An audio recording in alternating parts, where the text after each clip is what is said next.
we're back, and last night was the game. Rivalries were reunited. America and Canada are now officially booing each other's national anthems again. It feels like the 80s. I'm ready for my next Rocky movie. And then Canada wins.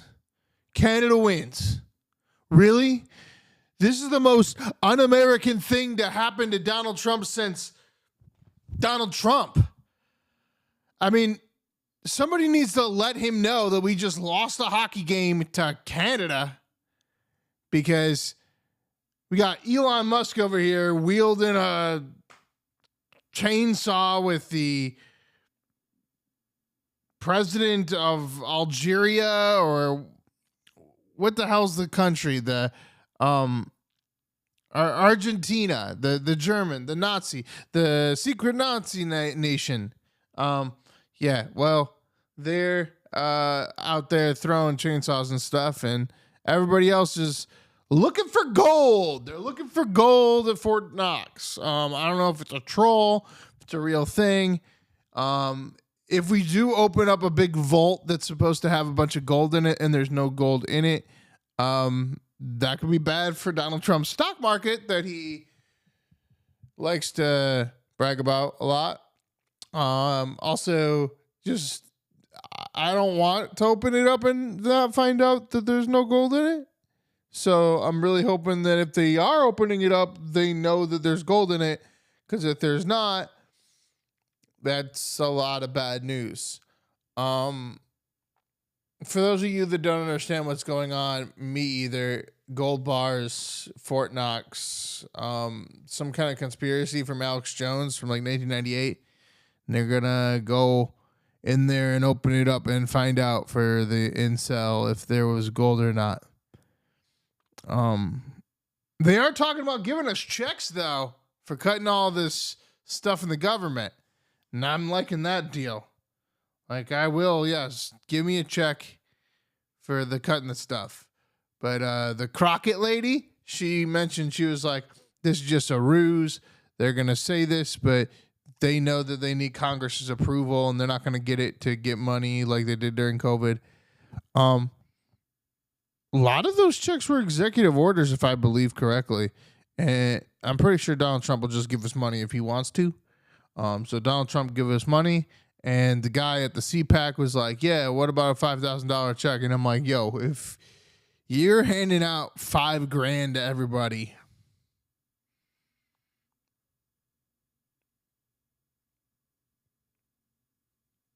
thank you, Elon Musk. If you're really going to do it, thank you so freaking much. I'm Alex R. Wagner. It is February 21st, 2025. And this is No News is News. Guys, I guess just don't follow the sky, you know? Another thing. Constitutional crisis. Give me a break. The Democrat Party that hates the founders, that is pushing CRT, the 1619 Project, that tells us the Constitution's too old and too white. The Democrat Party that doesn't believe in the First, Second, Fifth, Sixth, Ninth, 10th, 14th Amendments. The Democrat Party that doesn't believe in separation of powers. We don't need lectures from them about the Constitution of the United States. That's number one. Number two, you activist judges, which are basically slip and fall ambulance-chasing lawyers in black robes. That's what they are. You either act like judges or get the hell off the bench.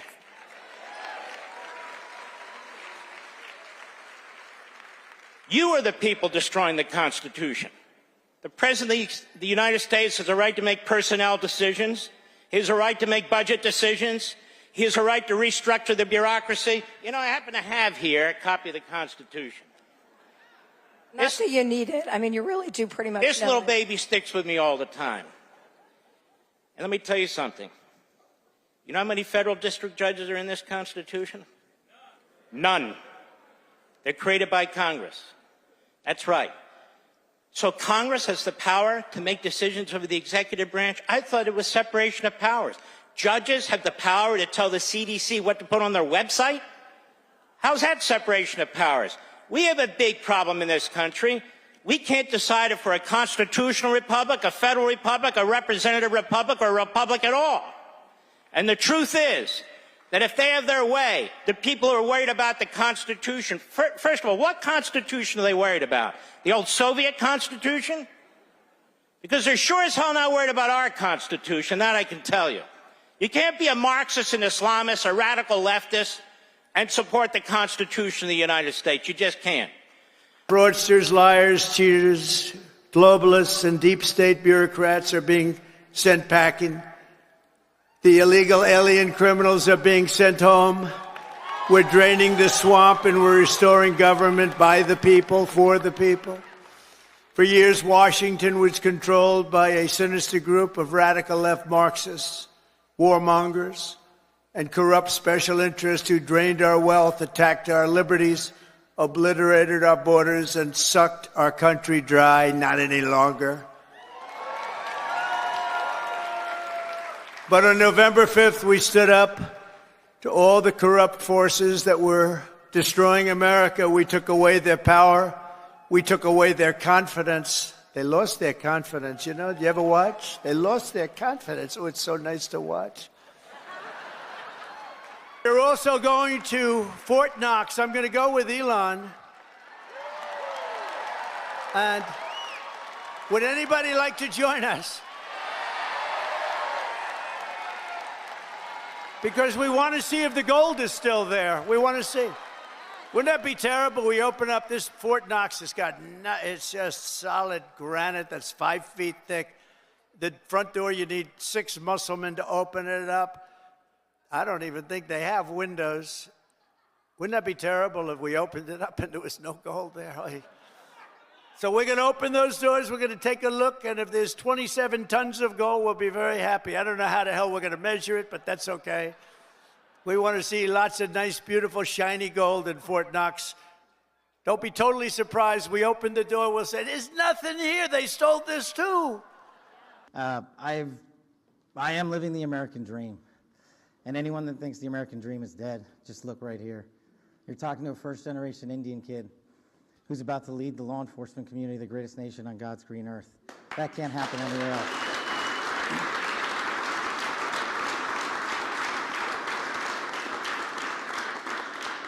To the senators and the men and women of the United States House of Representatives, you placed an enormous trust in me, an enormous leap of faith.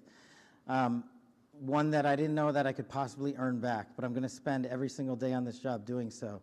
The fact that you placed the confidence you did in me has inspired me to reach new heights at this job. I promise you the following.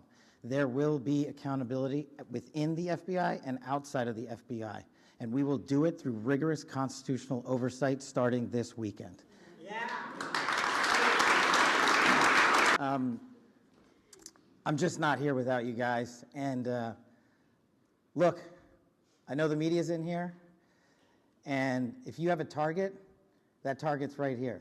It's not the men and women at the FBI. You've written everything you possibly can about me that's fake, malicious, slanderous, and defamatory. Keep it coming, bring it on. But leave the men and women of the FBI out of it. They deserve better.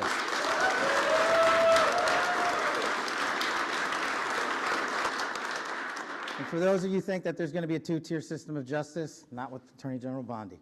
There's a singular system of justice for all Americans, and there will be accountability. And the reason that this mission is so important is simply the following.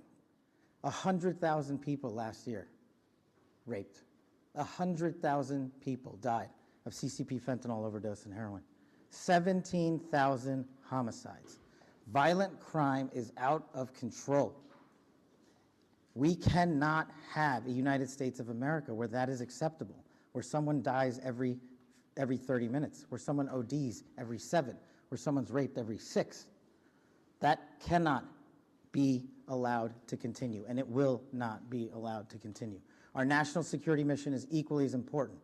Anyone that wishes to do harm to our way of life and our citizens here or abroad will face the full wrath of the Department of Justice and the Federal Bureau of Investigation. Thank you, Madam Speaker. I rise to agree with my colleague from Harford County. Condoms for kiddies. This goes too far. So next year we're going to have a bill regulating what can go in these condom machines. What color can the wrappers be? What words can go on the wrappers? I mean, imagine walking into preschool with your 3, 4, 5-year-olds. You walk by the machine and they say, "Mommy, Daddy, what's in that machine?" Or they're learning to read. And you're having to explain to them what those words mean. This is the over-sexualization of our children, and it just goes too far. It is much, much more than just what the floor leader said. When these machines show up in your elementary schools, we will be back here so you can regulate them. Vote no and save us the time. Thank you. But as I was coming out here to talk with you today, it kind of gave me an ability to take a step back, because the things that we are fighting for, the ideals that we stand for, are for the future of this great nation. And so while the Democrats have continued to lose their minds, literally, yes, there were 5 senators who were standing at a podium all by themselves protesting the fact that Kash Patel is now the director of the FBI.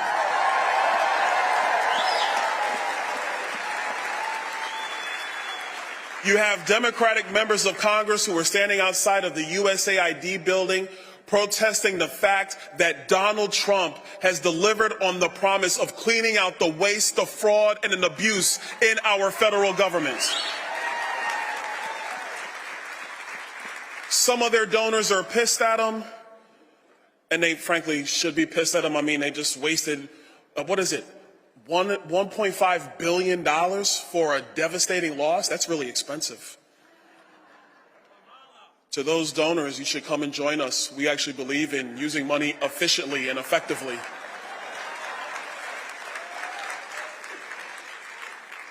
They're going to the courts, the last bastion of hope they possibly have, and they're going to the courts and they're now trying to sue President Trump because he's using the same discretion the Democrats have used for decades to build a leviathan of a federal government that is not responsive to you, that does not listen to what we the people desire, that ignores elections no matter the outcomes, but continues to build an albatross of a federal government. And now they are mad because we are committed to doing the thing we told you on the campaign trail for months. We are going to bring this government to heel. It will be responsive to the will of the American people, and we will make America great again.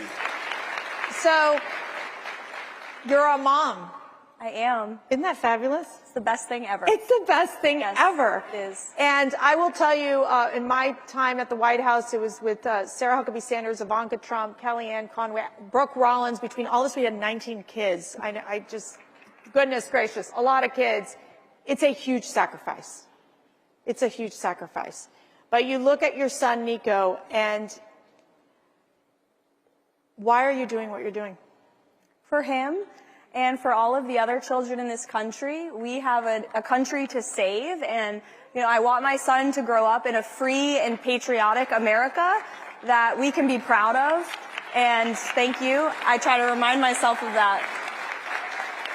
Thank you. Thanks. Do you believe the U.S. government has all the gold that it claims to have? No, I don't. But I don't have evidence to prove it. A lot of people write about it and explain it. But no, in a way, if they did, why wouldn't they want to clear the air? Why wouldn't they have a commission that I was included in? Let's go and see and convince us that you have the gold.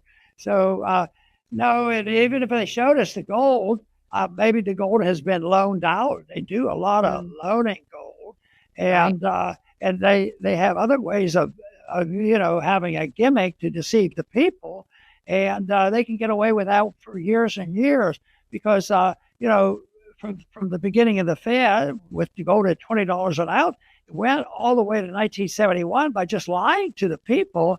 And then when they said, we have to admit, well, we're broke and we don't have the gold, what happened to the ratio from 1971 to 1979, 1980, gold went from $35 an ounce up to $3,000 where it is now, close to $3,000.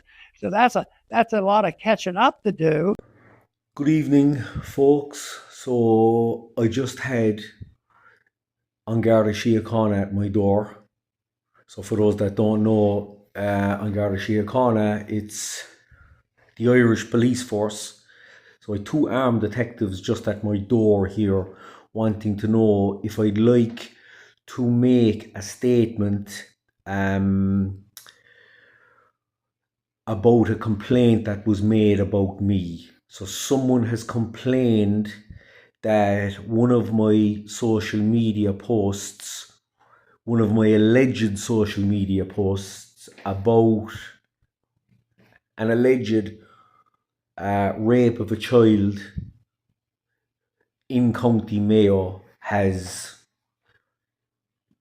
incited hatred against a group of people. So I told them absolutely not. I have no interest in making statements late at night when my 2 children are inside in bed. You know, when armed police show up at my door, right, completely unannounced. So, you know,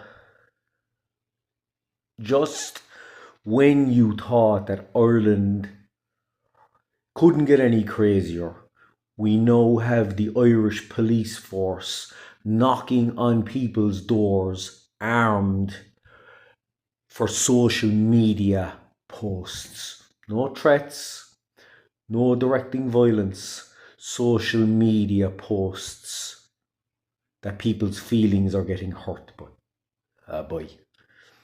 Absolutely crazy, right? So the detective told me that a file will be sent to the DPP and we'll see how it goes. But look, you know what the end game is. Anyway, I'll keep you posted. I have hundreds of stories I could share with you. Let's talk about in Pennsylvania, when he got excited to go work at McDonald's, because that's where Kamala claimed to have worked. For 2 weeks, we heard about going to work at McDonald's. He was excited to go do it. And sure enough, you all saw in those viral videos and on the news, he was at McDonald's having a good time with that French fryer and the people driving through. I'll never forget that moment when we pulled in with thousands of people lining the streets. That was the night he also went to the Pittsburgh Steelers game. But the guy couldn't wait to get to McDonald's, and he knew that it was a big moment for us. And it was pretty damn awesome, was it not? McDonald's. Joe Biden, you guys are all garbage. Trump supporters are garbage. Oh, really, Joe? Garbage. We're going to Wisconsin. And the team, Justin Caparelli, give him a lot of credit with regards to being on the plane. We're heading out to Wisconsin, and he comes up and he says, Mr. President, we can have a garbage truck upon arrival on the tarmac. I mean, what a campaign. What a campaign. Oh, sir, and by the way, before we went wheels up, I have an orange vest for you to wear. If you want to wear it, you go wear it off the plane. Give me that vest. Let's put that vest on. He puts the vest on the plane. We're still flying. He's being brief. We're going to land. There's going to be a garbage truck upon our arrival. It's going to say Trump 2024 on it. And sure enough, an hour and a half, 2 hours later, we land the plane. We look out the window, and there's the garbage truck being escorted to the motorcade. And there's the president sitting with his orange vest on, just looking out the window like this. I mean, just total classic and priceless. He gets off the plane, he wears the vest into the garbage truck, right? Great moment. But then he wore it in the motorcade to the rally. Then we get to the rally. He meets Brett Favre, who endorsed him. Backstage, taking photos and clicks. Laughs, good times. He's getting ready. We're feeling good because this election's coming up. Where's the garbage vest? Out onto the stage. I don't know if you heard the stories of why he wore it, but he thought he looked rather trim in it. And then so he's sitting, looking in the mirror. I look rather thin in this. I look very trim. I look good. He wears the orange vest out. Hour and a half rally, comes off stage, walks back out. Time to get in the motorcade to go back to the plane, right? You take the vest off, right? He wears the orange vest into the motorcade. He said, I'm not taking this off till we get on the plane. He kept the vest on the entire time. That was a big moment for us when we were all garbage. It was like that deplorable moment. We're all sitting backstage saying, here's the moment. I could go on all day, but I don't have that much time left. That painting was in the entrance. So when you came in, right, the entrance of his apartment in New York, I believe, that painting was in the entrance. Why? That's a power play. That tells you, wow, I own you. Wow, big. That's so gangster. That was in Clinton's? No, that was in Epstein's apartment. Holy Manhattan. shit. When you walk into the, I think it's, I mean, we can fact check me, but when you walk into the right, it's there. You put a former president in a dress and high heels in your entry of your apartment. Yeah. What does that say? I own you. Wait, is that